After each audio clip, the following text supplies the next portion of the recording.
Hello, everybody. It's been a minute, but welcome to Baum-Walker Stadium. But more importantly, that's Mike Irwin. I'm Evan Kamiko, and this is PTN Extra. It's been a little bit, Mike, since we've done a PTN Extra, and it's been even longer since we've gotten to talk baseball. Arkansas just took down ULM. Both games ended today. Hogs got 2 wins on the day. Let's start there. What impressed you the most from at least these first 2 games in the midweek? This team, I mean, if you go back from earlier in the year when we were a little bit concerned about consistency in the lineup, not hitting enough, now the pitching maybe not quite what it was in the first 2 or 3 weekends or through the first 2 weeks, but team ERA is up over 3 now, but they're starting to hit the ball, but they're hitting it in all kinds of ways. I mean, you're getting these dramatic grand slams, multiple home runs in games, but you're also getting lots of doubles. I was looking at the stats through 11 games coming down here today, and they'd hit 28 doubles, 14 home runs. That's the ratio you kind of want, 2 to 1. It was all out of whack the last 2 years. Way too many home runs, not enough extra base hits. So they're doing that, but then Dave Van Horn in his press conference started talking about all the walks they took today, being more careful of the plate. Last year, part of the problem was guys standing there and looking a strike right down the middle of the plate. Yeah. And on the other hand, swinging way outside. There's just poor plate discipline. And you're not seeing that right now. You're seeing guys getting beamed. You're seeing guys walking. They're just scoring in all kinds of ways, and that's what you want to see. I love how in Game 2 you brought up guys getting beamed, and it wasn't a game, the Charles Davalon Grand Slam, it wasn't that guys got hit. It was, here's a mistake, throw a pitch down the middle, and Davalon just didn't miss. And it's fun to see at least the top of the order, I think, Mike, start to get going. We're finally seeing right now, and we always talk about this, right? What happened last year with this team? They didn't peak at the same time. It seems like right now, if they can find Gabe Gackle again, their Friday guy, that everything is starting to click right as SEC play is rolling on. Yeah, that's kind of the only question mark now, and that's really based on one game, really. Yeah. I mean, he's been pretty good other than that.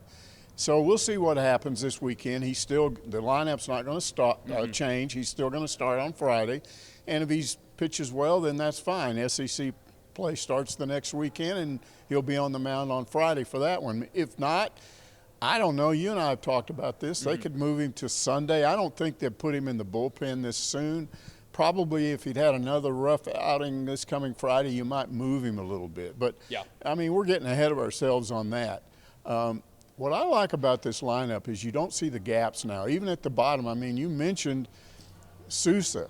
The way he ended this game. At one point, I think it was just a little over a week ago, he was batting way under 100. .056 yeah, last weekend. That was pitiful. Yeah. And now he's creeping up around 150, So that's good.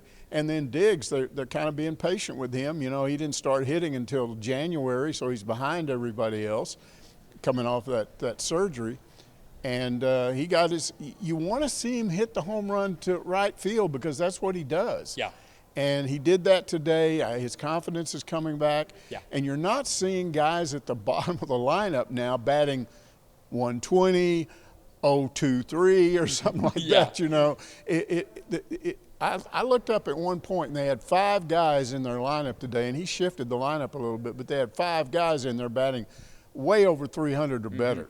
So it's looking better. There's more consistency. And that's not even to mention Logan Maxwell didn't even play today, and he's been hitting considerably better as well. So I think when you look up and down this lineup right now, you can say maybe the only hole right now is Ryder Helfrich, but Ryder is still hitting around that 240, 250 mark, and it's what you kind of want to see out of a catcher and a guy who's going to be catching probably all 3 games because the depth at the catcher position I don't think is as good this year as it was last year when you had Hudson Polk and Hudson White and Parker Rowland to back him up, and now it's really just the Ryder Helfrich show. But really what's impressed me the most, Mike, is the bullpen. And I think it's a little twofold on this answer, right? Because, we've seen the bullpen give up some big hits. I mean, Ben Bybee started today. He looked pretty good, but gave up a home run. Colin Fisher has been vulnerable once, but he, again, pitched really well.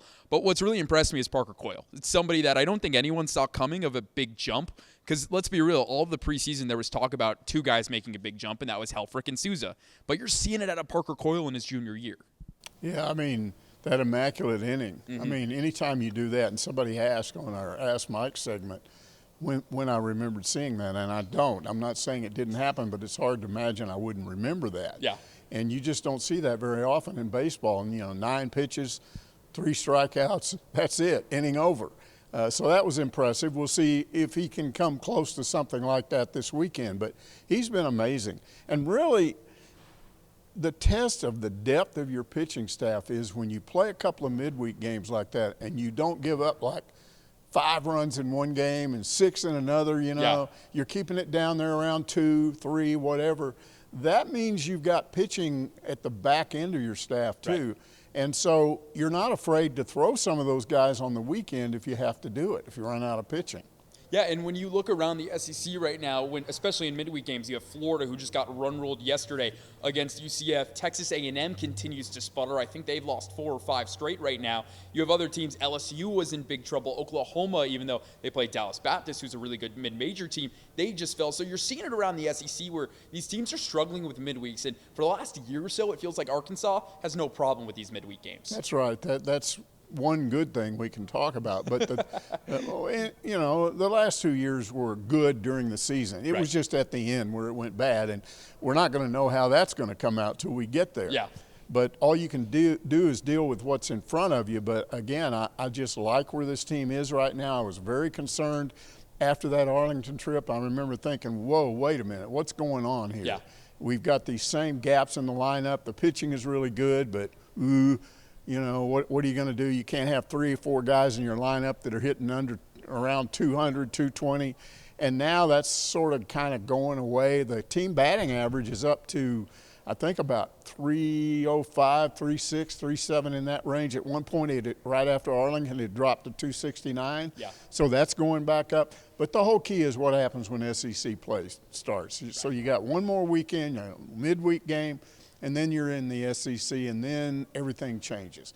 But I'm telling you, Arkansas keeps creeping up. Now, I think they're 4th in the nation now, so maybe they'll move up this weekend to number 2. Who knows? Are you more confident in the way the team is playing right now, today, as we stand, versus last year this time heading into that final week of the non-conference schedule for at least the weekend-wise? Yeah, the hitting is better. It's more consistent, and it's what I talked about.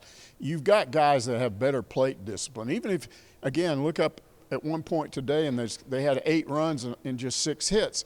But what wasn't reflected on that was the number of walks, the number of times a guy got hit.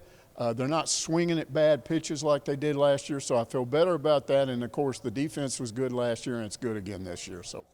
Yeah, absolutely, and you're seeing that again in Vahiva and whoever's at second base, whether it's Cam Kojal or it's Nolan Souza. That's one of the best middle infield combos, I think, in the league. And you mentioned the outfield and just the speed there. Justin Thomas Jr., Charles Davalon, and whether it's Logan Maxwell or Kendall Diggs, there's a lot of options that this team has. To you, what is still the big question mark of this team? To me, I still think they need to figure out first base, and it seems like it's going to be Cam Kojal on weekends right now, but you got to think if maybe Rocco Pepe gets going, he's the guy that they could slot in at first as well. That's my biggest question mark. What's yours for this team? I still think it's Gackle, and I don't want to totally overemphasize that because, again, but I don't think I've ever seen a Friday pitcher this early in the season give up 5 runs in the opening inning. That was just like, whoa, what happened here? The explanation of that was that the opposing team, Charlotte, had a coach that had been a grad assistant here. He really scouted Arkansas's pitching, and those guys batted well all weekend. But supposedly the word on Gackle was he throws the ball over the plate, so just swing at it. And you can hit him. And I think he helped. That wasn't the only thing that happened. He was getting the ball up. And you could see it throughout that first inning. And he got out of the second, and then in the third inning he's in trouble again. So I want to see him bounce back from that. You and I talked about this. I worry about a guy that was great in the bullpen last year, but now suddenly you stick him on the Friday night start, and everybody looks at that. And that's different. That's everybody looking at you all of a sudden. And you're supposed to be what they say you are, and you have to try to be that, and sometimes you can put too much pressure on yourself. Yeah, and so if you're Gabe Gackler right now, you just focus on one pitch at a time. Where's your focus go, especially there? Because a young guy, again, like you mentioned, he's the Friday night guy. DVH said after the game today that he's going to be the Friday night guy for at least another week. If you're Gabe Gackle, what are you telling yourself ahead of this Portland game? I think you kind of have to do what Cal did with that South Carolina game with Arkansas basketball. You kind of just forget that. You forget what you did in that game. You have amnesia. You say, that wasn't me, and you just start all over again. Yeah, and hopefully if he does start all over again, it's a good news. But I do want to talk a little bit more about the bullpen because we've gave them their praise, but I'm curious what you think because right now the late inning guy is a big question mark. It's obviously Parker Coyle has been one of the big spotlights. We saw Will McIntyre earlier today. He started to look really good again and maybe finding that early 2024 form that he once had.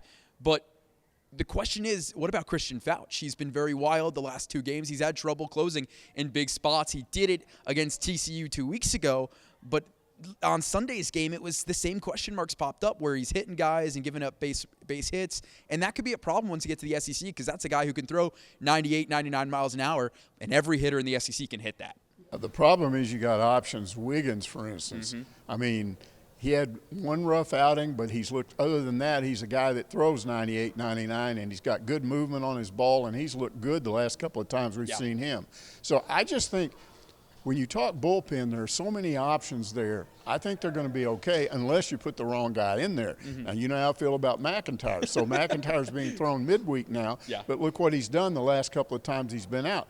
He's fine unless he elevates the ball, and he wasn't doing that today. He was keeping it down. So he's another guy that you can count on if he starts to have a tendency to keep it down and not bringing it up. Mike Irwin, big Will McIntyre fan. He also loves the walk-up song for Will. You like the Titanium walk-up song this year? It is. It is a fun song to listen to. Mike, anything else before we wrap up today's PTN Extra? Just continue to be optimistic. It's not baseball, but basketball has when basketball does what it did against Vanderbilt, and I fully expected them to lose that game, and then I couldn't. All the way to the end, I thought they're going to figure out a way not to, and so that just elevates your mood, you know. And so then you come out and baseball's winning and everything's, I don't know, I get a little suspicious when things get too good. So Razorback fans are in a pretty good mood right now. Should be.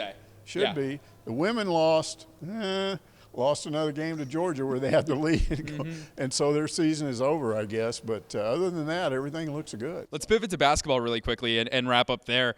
1 game left, home game for Arkansas. Coach Cal, last game will be senior day. What do you expect out of the Mississippi State game? I think they're going to come in and play well. I think they know they're in now, or they think they're in. You still don't know until the selection Sunday, but I expect them to play well. I expect them to come in and, South Carolina didn't look very good in getting beat by Texas. So come in and take advantage of those guys. Just treat them like you did, because I promise you Vanderbilt is better than South Carolina, so just beat them. Yeah, Texas pretty much gave Mississippi State a chance to go to overtime with that inbounds pass at the end of that game, and I'm sitting there on my couch going, what is going on right now down in Starkville? And next thing you know, Texas ends up winning that game. So it's a very beatable Mississippi State team, and with this Arkansas basketball team, backs against the wall. What are you going to do if you win? I think they're safely in, as our Kevin McPherson has reported on the Hog Hoops report, that 2-1 in the last 3 gets them in. They've got one. Can they get the other? Yeah, I think so. I think they got to be confident, and they got the fans with them, and I think the place will be full because everybody knows the importance of that game. So I think it'll work out well for them. Absolutely. Should be a very big and very exciting weekend of Razorback sports. We'll have you covered on all of our social media platforms as well as YouTube, Instagram, you name it. We've got you covered in your Big 12 Nation reports. For Mike Irwin, I'm Evan Gamico. That's going to do it for this PTN Extra. We're so excited to be back. We'll be back weekly. We'll see you next week on PTN Extra.